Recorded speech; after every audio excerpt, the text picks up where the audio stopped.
tai yra susipažinimas su medžiaga ir tada susipažinimas su tikriausiai pirmu žmogum, tai yra režisierium. Ir išgirdimas, ko jisai norėtų, ko jisai siekia statydamas šitą spektaklį. Tai va čia pats pirmas dalykas yra. O paskui jau belikas gali būti. Tai gali, ta inspiracija jau nebevaldoma tokia tam. Labai gerai, labai gerai. Iš tikrųjų, pradžioj galvojau, kad bus gerai, bet dabar galvoju, kad dar geriau yra. Tiesiog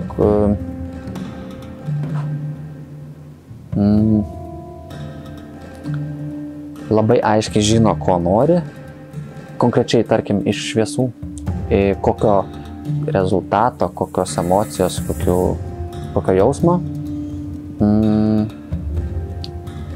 Atrodo, kad suprantu ir pavyksta tą atnešti į sceną. Ir labai puikiai priima ir nesipriešina kažkokiam naujam pasiūlymam. Jo, tai labai malonu iš tikrųjų dirbti su žmogum,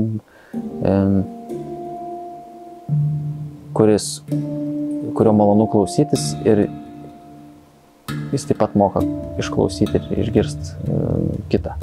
Tai iššūkis yra toks, man gal nebūdingas, dar nesu taip daręs, bet vienintelis toks didesnis iššūkis yra daryti taip, kad šviesa būtų nepastebima. Ką turiu omeny, kad tie visi pasikeitimai neužgoštų ir jie nesimatytų, kad čia kažkas keičiasi. Tai toks, šitas dalykas yra man atrodo, sudėtingiausias, nes reikia viską planuoti truputėlį, net truputėlį, o labai iš anksto, kad galėtum pasiekti kažkokį rezultatą, tarkim, ten už pusvalandžio. Tai šitas visai įdomus dalykas yra ieškoti, tyrinėti, kaip tai padaryti. Ir dar vienas iššūkis, dabar atsiminiau, spektakliai yra labai, gal nėra labai daug tylos, bet jeigu tyla yra, tai nėra absoliuti tyla. Todėl, grynai kas liečia mano darbą, tai reikia labai planuotis visus prožektorių persisukimus ir visą kitą, nes kiekvienas krepštelėjimas girdisi. Ir tas iškart griauna tai, kas vyksta scenoje. Rekomenduočiau šitą spektaklį pasižiūrėti dėl to, kad tai nėra nieko įmantraus vizualinė prasme.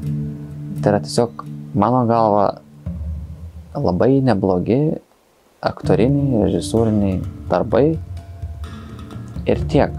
Tai yra tiesiog to, ko jau gal nebelabai yra Lietuvos teatre. Gal ir yra, bet tai nykstantis reikalas. Tiesiog tai yra toks, nenoriu sakyti paprastas, bet tiesiog kokybiškas labai darbas ir ateiti, pabūti, paklausyti, sutikti, atpažinti save ar kažkokius aplinkui esančius žmonės.